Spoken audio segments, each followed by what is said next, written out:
आप सभी को नमस्कार।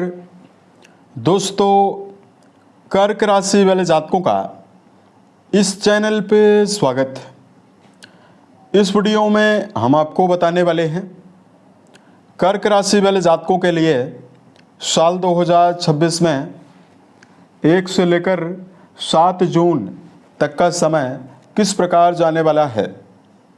जून महीने के शुरुआती 7 दिनों की समयावधि में राशि के ऊपर बनी हुई ग्रही अवस्था आपके जीवन में क्या प्रभाव आपको देने वाली है।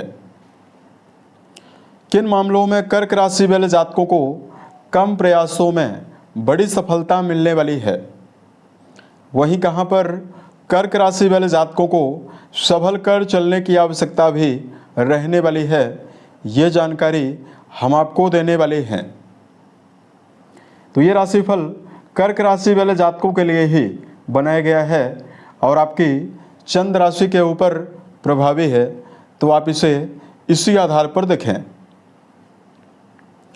इस राशिफल के माध्यम से कर्क राशि वाले जातकों के जीवन से जुड़े हुए सभी पहलू के बारे में हम आपको जानकारी भी देने वाले हैं, जैसे कर्क राशि का करियर और व्यापारिक जीवन, आर्थिक जीवन, पारिवारिक जीवन, प्रेम संबंध है, स्वास्थ्य, एजुकेशन लाइफ और अंत में हम आपको धार्मिक उपायों के बारे में भी जानकारी देने वाले हैं, जिसको अगर आप करते हैं तो आपके जीवन में आपको विशेष शुभता मिलने वाली है।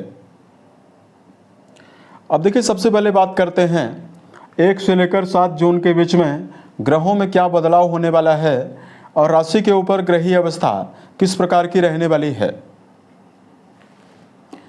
तो देखिए, राशि के ऊपर देवगुरु बृहस्पति लंबे समय के बाद 2 जून को आपके द्वादश भाव से निकलकर राशि के ऊपर आने वाले हैं और जैसे कर्क राशि में गुरु का गोचर होगा तो आपकी राशि में ही गुरु उच्च के होने वाले हैं और हंस नाम का राजयोग भी आपकी राशि के लिए बनाने वाले हैं। केतुदेव आपके धन स्थान में गोचर करने वाले हैं, राहुदेव आपके आयु भाव में गोचर करने वाले हैं, शनिदेव आपके भाग्य भाव में गोचर करने वाले हैं, सेनापति मंगलदेव आपके कर्म भाव में गोचर करने वाले हैं, सूर्यदेव आपके लाभ भाव में गोचर करने वाले हैं और बुध और शुक्रदेव की प्रभावशाली अवस्था आपके द्वादश भाव में यानी आपके व्यय भाव में बनी हुई रहने वाली है। इस पूरे हफ्ते की समयावधि में केवल एक बड़ा परिवर्तन देवगुरु बृहस्पति का होने वाला है और लंबे समय के बाद गुरु अतिचारी अवस्था में उच्च के होने वाले हैं। ये तो हमने आपको जानकारी दिया कि इस पूरे हफ्ते में क्या परिवर्तन होने वाला है।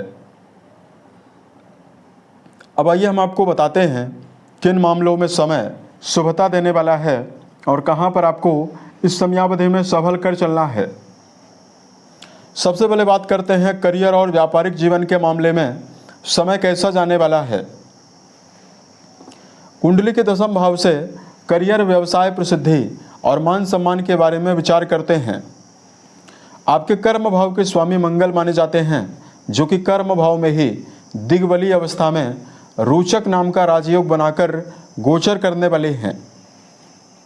सबसे पहले कर्क राशि वाले जातकों के जीवन में वर्क प्लेस पर इस समयावधि में मान सम्मान प्राप्त होने की संभावना, पदोन्नति मिलने की संभावनाओं का प्रबल योग आपके जीवन में रहने वाला है।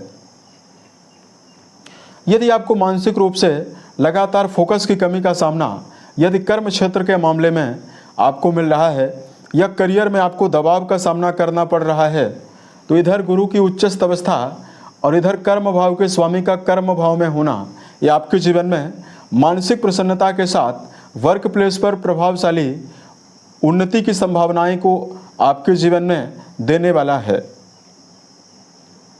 जो कर्क राशि वाले जातक वर्तमान में सेना, पुलिस, आर्मी के फील्ड में काम करते हैं, इंजीनियरिंग, स्पोर्ट्स के मामले में, प्रॉपर्टी से जुड़ा हुआ कोई भी काम करते हैं या वर्तमान में मेडिकल फील्ड में अगर आपका जुड़ाव है, तो ये पूरा समय आपके जीवन में बेहतर परिणाम की संभावनाएं आपको देने वाला है। उसके अलावा देखिए, बात करते हैं आर्थिक तौर पर समय कैसा जाने वाला है। देखिए, धन भाव के स्वामी सूर्य बनते हैं, जो कि लाभ भाव में गोचर करने वाले हैं। अब देखिए यहाँ पर कर्क राशि के लिए बहुत ही बेहतर अवस्था बनने वाली है। धन भाव के स्वामी का लाभ भाव में जाना ये आपके लिए बहुत ही बेहतर है। तो यहाँ पर जो कर्क राशि वाले जातक हैं अपने स्वयं के पुरुषार्थ के द्वारा आर्थिक उन्नति में आपको सफलता मिलने वाली है। गुरु बृहस्पति 2 जून को जैसे राशि के ऊपर प्रभावी होंगे, इनकी 7वीं दृष्टि आपके सप्तम भाव पर पड़ने वाली है और कुंडली का 7वां घर दैनिक आमदनी के लिए जिम्मेदार है। ऐसे में गुरु की उच्चस्थ अवस्था कर्क राशि वाले जातकों के जीवन में व्यापारी जातकों को बड़े लाभ की संभावना प्रदान करने वाली है। यदि आपके पास आमदनी के लिए कोई मार्ग नहीं है तो कर्क राशि वाले जातकों के जीवन में नए माध्यम से भी धन लाभ प्राप्त होने की संभावना आपको प्रबल रूप से मिलने वाली है। सेनापति मंगल की जो प्रभावशाली अवस्था है ये आपके जीवन में कर्जों से आपको बाहर निकालने वाली है। तो कोई बड़ा कर्जा अगर आपके जीवन में चला रहा है, उससे निकलने में भी कर्क राशि वाले जातकों को आसानी रहने वाली है। इस पूरे समयावधि में बात करते हैं पारिवारिक तौर पर समय कैसा रहने वाला है। दोस्तों, कुंडली के 4थे भाव यानी परिवार भाव के स्वामी शुक्रदेव माने जाते हैं, जो कि राशि के 12वें घर में मौजूद हैं। ऐसे में पारिवारिक जीवन के मामले में समय मिला जुला परिणाम आपको देने वाला है। इस पूरे हफ्ते की समयावधि में कुटुंबीजनों के साथ रिश्तों में व्यर्थ के विवादों से आपको बचना चाहिए। पारिवारिक जीवन में कर्क राशि वाले जातकों को भाग दौड़ का सामना भी करना पड़ सकता है। ऐसे में इस पूरे हफ्ते की समयावधि में पारिवारिक जीवन के मामले में संभल कर चलने की आवश्यकता रहने वाली है। प्रेम और वैवाहिक जीवन के मामले में कर्क राशि वाले जातकों को यदि जानकारी दें, रिश्तों के मामले में पंचम भाव के स्वामी 10वें भाव में मौजूद होकर 8वीं दृष्टि के माध्यम से आपके पंचम भाव को प्रभावित करने वाले हैं। ऐसे में प्रेम रिश्तों के मामले में जुड़े हुए जातकों के लिए मंगल की प्रभावशाली अवस्था आपके जीवन में ऊर्जा, उत्साह और मन में उत्साह देने वाली है। प्रेम जीवन में जुड़े हुए जातकों के लिए ये समय बहुत ही बेहतर इस हफ्ते में रहने वाला है। वही बात करें वैवाहिक जीवन के मामले में जुड़े हुए जातकों के लिए समय कैसा रहने वाला है। देखिए, लंबे समय से वैवाहिक भाव के स्वामी शनि आपके 9वें भाव में बने हुए हैं। अब यहाँ पर वैवाहिक जीवन में जुड़े हुए जातकों को गुरु बृहस्पति का पूर्ण सहयोग 2 जून से मिलने वाला है। ऐसे में रिश्तों के मामले में जो जातक लंबे समय से वैवाहिक स्थिरता को देख रहे हैं, उनके लिए देवगुरु की उच्चस्थ अवस्था और गुरु का 7वें भाव से बना हुआ संबंध वैवाहिक जीवन के मामले में चली आ रही समस्याओं में कमी करने वाला है। तो वैवाहिक जीवन में जुड़े हुए जातकों के लिए रिश्तों में समन्वय की भावना का विकास भी होने वाला है और वैवाहिक जीवन में आपको शुभ परिणाम लंबे समय के बाद गुरु के प्रभावशाली होने की वजह से इस हफ्ते की समयावधि में आपको मिलने वाला है।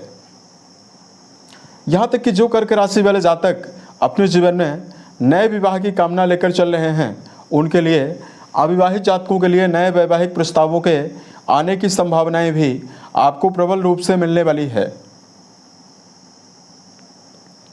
उसके अलावा देखिए, बात करते हैं कर्क राशि वाले जातकों के लिए ये समय विद्यार्थी जीवन में आपको क्या रिजल्ट देने वाला है। ज्ञान और शिक्षा के कारक देवगुरु जैसे ही राशि के ऊपर उच्चस्थ अवस्था में 2 जून को प्रभावी होंगे, तो इनका सीधा संबंध आपके शिक्षा भाव से बनने वाला है। ऐसे में लंबे समय के बाद विद्यार्थी जीवन में जुड़े हुए जातकों के लिए मनोवांछित परिणाम प्राप्त होने की संभावनाओं का योग बनने वाला है। तो देखिए, 2 जून से लेकर 7 जून के बीच में एकाग्रता की प्रबल वृद्धि आपको मिलने वाली है और विद्यार्थी जीवन में जुड़े हुए जातकों के लिए समय बेहतर रहने वाला है। हेल्थ के मामले में कर्क राशि वाले जातकों को जानकारी दें। देखिए, राशि का 6ठा भाव सेहत के लिए जिम्मेदार है और इस भाव के स्वामी बृहस्पति माने जाते हैं। लंबे समय से गुरु आपके 12वें भाव में लगातार चल रहे थे, तो अपने जीवन में हेल्थ के मामले में समस्याओं को देखा है। राहुदेव की दृष्टि लगातार गुरु के ऊपर पड़ रही थी, तो मानसिक और शारीरिक दोनों स्तर पर कर्क राशि वाले जातकों को समस्या मिल रही थी। अब देखिए, लंबे समय के बाद 2 जून को यही बृहस्पति राशि के द्वादश भाव से निकलकर राशि के ऊपर आने वाले हैं और गुरु की उच्चस्थ अवस्था हंस नाम का राजयोग भी बनाने वाली है। तो शारीरिक और मानसिक दोनों स्तर पर चली आ रही समस्याओं से निकलने का समय कर्क राशि वाले जातकों के जीवन में 2 जून से प्रारंभ होने वाला है।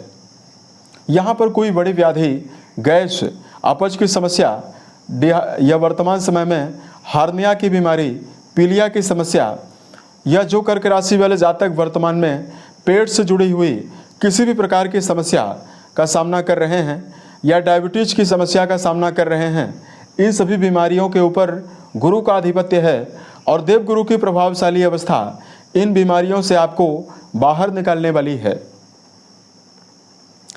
तो सेहत के मामले में ये समय बेहतर जाने वाला है। अगर आपके लिए धार्मिक उपायों की जानकारी दिया जाए तो देखिए, कर्क राशि वाले जातकों को मीठा जल शिवलिंग पर अर्पित करना और महामृत्युंजय नामक मंत्र का जप करना आपको विशेष शुभता देने वाला है।